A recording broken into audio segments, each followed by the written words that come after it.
Online ক্লাসের আজ তৃতীয় দিন। আমি বিমল হালদার, সহকারী শিক্ষক গণিত, পিরিজপুর সরকারি বালিকা উচ্চ বিদ্যালয়ের অনলাইন ক্লাসের পক্ষ থেকে সকলকে সুস্বাগতম। আজকে তোমাদের আলোচনা করব ফাংশনের প্রকারভেদ। গত ক্লাসে আমি ফাংশনের ডোমেন এবং রেঞ্জ নিয়ে আলোচনা করছি। ফাংশন তিন প্রকার: একক ফাংশন, অন্টো ফাংশন বা সার্বিক বা বিপরীত ফাংশন। এখন একটা ফাংশন থেকে আমরা কিভাবে তিনটা ফাংশন বের করতে পারবো তা আমরা দেখব। আমি একটা ফাংশন লিখলাম, এফ অফ এক্স সমান 2x প্লাস 2 x মাইনাস 1, একটা ফাংশন। মানে x নট ইকুয়াল টু 1। তাহলে আমাদের এই ফাংশনটা থেকে আমরা তিনটা রূপে নেব ফাংশন। একক ফাংশন বের করব, অন্টো ফাংশন বের করব, বিপরীত ফাংশন বের করব। প্রথম আসি একক ফাংশন। এক function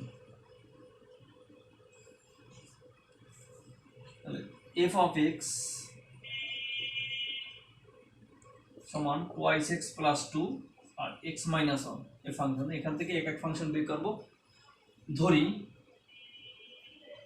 x1 belongs to dom f, x2 belongs to dom f এর জন্য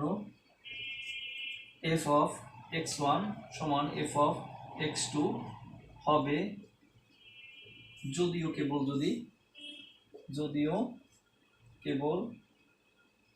যদি x1 সমান x2 হয়। আমরা একক ফাংশন নির্ণয় করার জন্য যে কোনো ফাংশন থাকলে আমাদের এই সাধারণ লেখাটা সব ফাংশনের জন্য প্রযোজ্য। অতএব লিখতে পারি 2x1 plus 2 x1 minus 1 equal x2 যখন বসাবো তা 2x2 প্লাস 2 x2 মাইনাস 1। এখন আমরা আর্গুন করব 2x1 x2 2x1 x2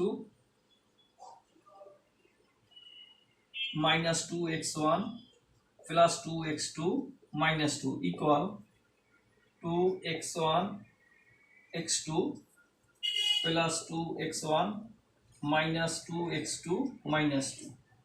উভয় পক্ষ থেকে একই রাশি 2x1 x2 বাদ দিতে পারি, minus 2 বাদে থাকে minus 2x1 plus 2x2 equal 2x1 minus 2x2 আর 2x2 আর এই পাশে minus 2x2 এই পাশে আনলে plus 2x2, এই পাশে 2x1 এর সাথে minus 2x1 এর পাশে গেলে plus 2x1 বা 4x2 সমান 4x1। অতএব x1 সমান x2। তাহলে আমাদের শর্ত মানছে x1 সমান x2 যখনই হবে তখন ফাংশনটি একক বলতে পারবো। অতএব f of x ফাংশনটি একক। তাহলে আমাদের একক ফাংশন বের করলাম। এখন আমাদের এই ফাংশনটা থেকে আমরা সার্বিক বা অন্টো ফাংশন নির্ণয় করব।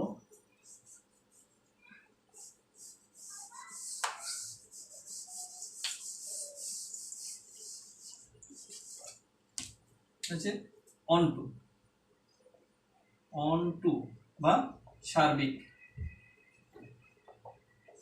F of x. ধরি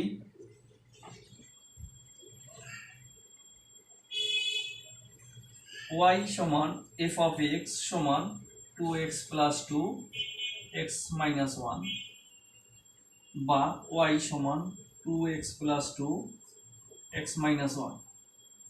আর যদি গুণ করা হয় xy minus y equal twice x plus 2 বা xy minus twice x equal to y plus 2। আমাদের সার্বিক ফাংশন নির্ণয় করার সময় y ধরে x এর মান নির্ণয় করতে হবে। সব x এর টার্মগুলো বাম পাশে আনবো, বাম পাশে x এর মান বের করবো। x কমন নিলে y minus 2 equal to y plus 2 বা x equal to উপরে y plus 2 নিচে y minus 2। তাহলে x এর মান বের করলাম। এখন মূল ফাংশন যে আছে ওখানে আমরা যদি x এর মান বসিয়ে দেব অতএব মূল ফাংশনটা এফ অফ এক্স সমান ওয়াইস X plus two x minus one. এখন এক্স এর মান পেয়েছি ওয়াই প্লাস টু আর ওয়াই মাইনাস টু, বা F of Y plus two Y minus two, two ব্র্যাকেটে Y plus two Y minus two plus two আর Y plus two Y minus two minus one.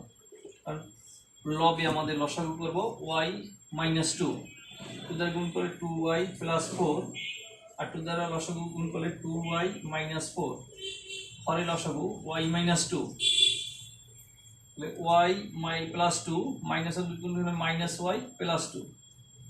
আমাদের concept লবে plus four minus four যাবে, four Y আর নিচে Y minus two, আর plus Y minus Y বাদ যাবে, four by Y minus two. কনসেপ্টের লব লিখবো, লব এ four Y by Y minus two, গুণ দিয়ে উল্টিয়ে দেবো y minus two by four, কাটাকাটি যদি করি y minus two Y minus two বাদ যাবে, ফোর ফোর যা বাদ যাবে থাকবে ওয়াই। তাহলে কি দাঁড়াইলো, ফাংশনকে ওয়াই ধরে এক্স এর মান বের করব, এক্স এর মানটা মূল ফাংশনে বসাবো, বসাইয়া পুনরায় যদি ওয়াই পাই তাহলে বলা যাবে আমাদের ফাংশনটি সার্বিক বা অনটু। তাহলে আমাদের এক্স ওয়াই মান ধরে এক্স এর মান নির্ণয় করছি, এক্স এর মান বসিয়ে ওয়াই বের করছি, তাহলে আমি বলতে পারবো অতএব এফ অফ এক্স ফাংশনটি অনটু বা সার্বিক। এখন আমরা একটা ফাংশন থেকে এক এক বের করছি, অনটু বা সার্বিক বের করছি, এখন বিপরীত ফাংশন নির্ণয় করব। কিভাবে বিপরীত ফাংশন নির্ণয় করা যায়?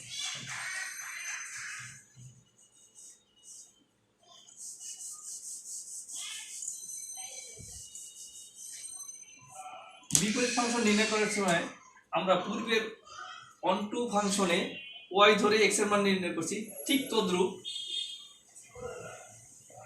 বিপরীত ফাংশন এখানেও আমাদের ওয়াই ধরি ওয়াই সমান এফ অফ এক্স, অর্থাৎ মূল ফাংশনটি ধরে এক্স এর মান নির্ণয় করব। এখন আমরা সাইডে দেখাতে পারি ওয়াই সমান এফ অফ এক্স, অর্থাৎ এক্স এর সাথে এফটা গুণ আছে, ওয়াই সাথে ভাগ হয়ে যাবে, ভাগ হলে পাওয়ার মাইনাস হবে। আমরা যদি সাইডে দেখাই ওয়ান বাই এফ সমান এর পাওয়ার মাইনাস ওয়ান, তাহলে এফ ইনভার্স ওয়াই আরেকভাবে দেখা যায়, আর বিপরীত করে এফ ইনভার্স ব্র্যাকেটে এফ এফ অফ এক্স যদি করি তাহলে এফ আর এফ ইনভার্স বাদ দিলে এক্স থাকে, অতএব এফ ইনভার্স ওয়াই। আমরা লিখতে পারি কি এক্স এর পরিবর্তে এফ ইনভার্স ওয়াই, অর্থাৎ বিপরীত ফাংশন, বা এফ ইনভার্স ওয়াই সমান y plus two Y minus two. এখন উভয় পক্ষে যদি চলক এক্স নেই তাহলে এফ ইনভার্স এক্স সমান x plus two x minus two. আমাদের তাহলে বিপরীত ফাংশন বের হয়ে গেল। অনেক ক্ষেত্রে আমাদের পরীক্ষায় আসে এফ ইনভার্স থ্রি মান নির্ণয়, তাহলে আমাদের বিপরীত ফাংশন বের করে তারপর মান বসাতে। এই ফাংশনটা যদি বলতো এফ ইনভার্স থ্রি বের করতে, তাহলে বিপরীত ফাংশন পেয়েছি এফ ইনভার্স এক্স সমান x plus two x minus two. তাহলে এফ ইনভার্স থ্রি যদি বসাতাম তাহলে আসতো three plus two three minus two, তাহলে আমাদের ফাইভ বাই ওয়ান, অতএব ফাইভ। তাহলে এফ ইনভার্স থ্রির মান ফাইভ। এখন আমরা অনেক ক্ষেত্রে বিপরীত ফাংশন ব্যবহার করে মান নির্ণয় করতে বলে, তাহলে আমরা কিভাবে মান নির্ণয় করব এক্স এর মান। আমরা যদি একটা অঙ্ক দেখি ক্লিয়ার আসবে।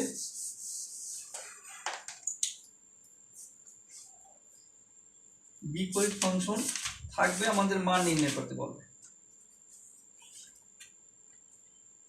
যদি থাকে এরকম এফ অফ এক্স সমান 4x minus 9 x minus 2, এখানে x not equal to 2।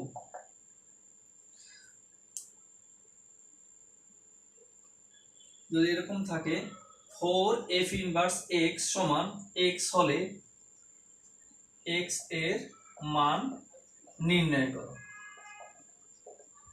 তাহলে আমাদের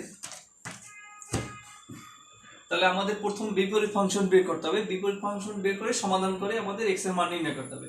তাহলে আমরা বিপরীত ফাংশন বের করি, ধরি y সমান f of x সমান 4x minus 9 নিচে x minus 2, বা y সমান 4x minus 9 x minus 2, বা xy minus 2y সমান 4x minus 9। তাহলে বিপরীত ফাংশনে আমাদের x এর মান বের করব, x এর আমরা সব বাম পাশে নিয়ে আসবো, xy minus 4x সমান 2y minus 9। এখান থেকে x এর মান কি, x কমন হলে y minus 4 2y minus 9, বা x সমান 2y minus 9 y minus 4। তাহলে x এর পরিবর্তে f inverse y 2y minus 9 by y minus 4, বা f ইনভার্স x অর্থাৎ twice x minus 9 x minus 4। তাহলে আমাদের বিপরীত ফাংশন বের হয়ে গেল। পূর্বের অঙ্কে দেখাইছি x এর পরিবর্তে কি f ইনভার্স y আসে। এখন আমাদের মূল যেখানে মান বের করতে বলছে রাশিটা লিখবো 4 f ইনভার্স x সমান x, তাহলে বা 4 গুণ, এখন f ইনভার্স x এর মান বসাইতে পারি twice x minus 9 নিচে x minus 4 ইকুয়াল x। 4 দ্বারা গুণ করব আর x দ্বারা গুণ করব, 4 দ্বারা গুণ করলে 8x minus 36 আর নিচে x minus 4 ইকুয়াল x, আর গুণ করলে নিচে 1 x দ্বিগুণ x square minus 4x equal 8x minus 36।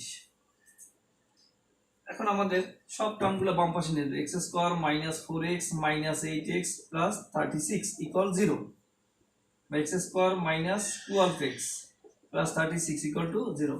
এখন আমরা এখানে একটা সূত্র প্রয়োগ করতে পারি, x square minus 2 into x into 6 plus 6 এর হোল স্কয়ার, তাহলে 6 দুগুণে 12x, তাহলে লিখতে পারি a square minus 2ac plus b square, অর্থাৎ a minus b হলো a বলতে x minus 6 এর হোল স্কয়ার ইকুয়াল 0। স্কয়ার বর্গমূল করলে 0 এর সাথে বাদ যায় x minus 6 ইকুয়াল 0, বা x ইকুয়াল 6। তাহলে আমাদের x এর মান হয়ে গেল। তাহলে আমরা শিখলাম একটা ফাংশন থেকে কিভাবে এক এক অনটু বিপরীত নির্ণয় করা যায় আমরা, এবং বিপরীত ফাংশনের সাহায্যে কিভাবে চলকের মান নির্ণয় করা যায় তাও শিখলাম। তাহলে আমাদের এই অধ্যায় সকল অঙ্কই ডোমেন রেঞ্জ এক এক অনটু বিপরীত ফাংশন থেকে। তাহলে আমাদের ফাংশনের অধ্যায়ের সকল অঙ্কই আমরা এখন প্র্যাকটিস করলে করতে পারবো। সকলকে ধন্যবাদ।